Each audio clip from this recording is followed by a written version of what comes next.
راه لاجورد. تا آخر ویدیو همراه ما باشید. میخوام در این ویدیو درباره راه پر ارزش لاجورد صحبت نمایم. مسیر لاجورد یک مسیر ترانزیتی بین المللی است. این مسیر در سال 2018 افتتاح شد و افغانستان را از طریق ترکمنستان، آذربایجان، گرجستان به ترکیه وصل میکند. نام لاجورد از یک مسیر تاریخی قدیمی گرفته شده است که لاجورد و سایر سنگ‌های نیمه قیمتی افغانستان در طول بیش از 2000 سال قبل به قفقاز، روسیه، بالکان، اروپا و شمال افریقا در طول جاده ابریشم صادر شده است.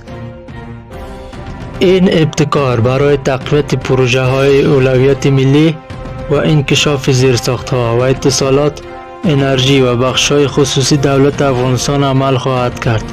بودجه راه لاجورد توسط بانک توسعه آسیایی تامین می شود. در حال حاضر بودجه پروژه ترانزیتی 2 میلیارد دلار برآورد شده است.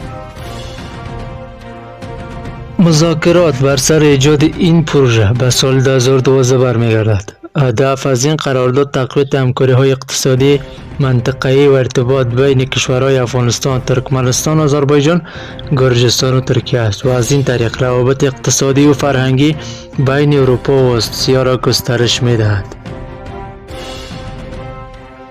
در انجام این کار، این ابتکار به دنبال بهبود زیرساخت‌ها و رویه‌های حمل و نقل از جمله جاده ریلی دریایی، افزایش صادرات و گسترش فرصت‌های اقتصادی شهروندان در کشورهای بهره‌مند از این پروژه حمل و نقل جدید است.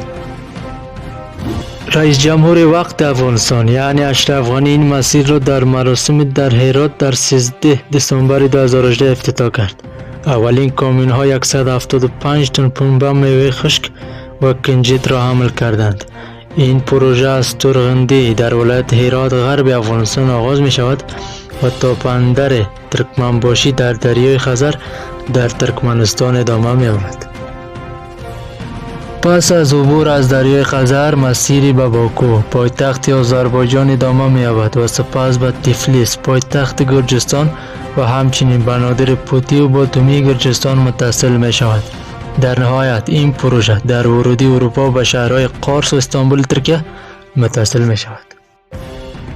با گفته اتاق بازرگانی و صنایع افغانستان 80% کالاهایی که در جنوب آسیا به اروپا ارسال می شود از طریق این مسیر از طریق راه آهن در افغانستان و همچنین کشورهای قفقاز جنوبی و هنگام عبور از دریای خزر با کشتی انجام می شود. علاوه بر این، دهلیز لاجورد برنامه ریزی شده با هدف کاهش وابستگی افغانستان به بندر کراچی پاکستان برای صادرات آن است. همچنین کاهش موانع تجاری، کاهش هزینه‌های مبادله، بهبود حاکمیت فرامرزی از طریق هماهنگسازی، افزایش تجارت و ترانزیت و افزایش همکاری‌های منطقه‌ای از اهداف اصلی این پروژه است. این پروژه در چارچوب حمل و نقل بین‌المللی مسیریاب TIR فعالیت خواهد کرد. سپاس دوستان که تا آخر بیننده ما بودید. اگر انتقاد و یا پیشنهاد دارید در کامنت به ما بنویسید.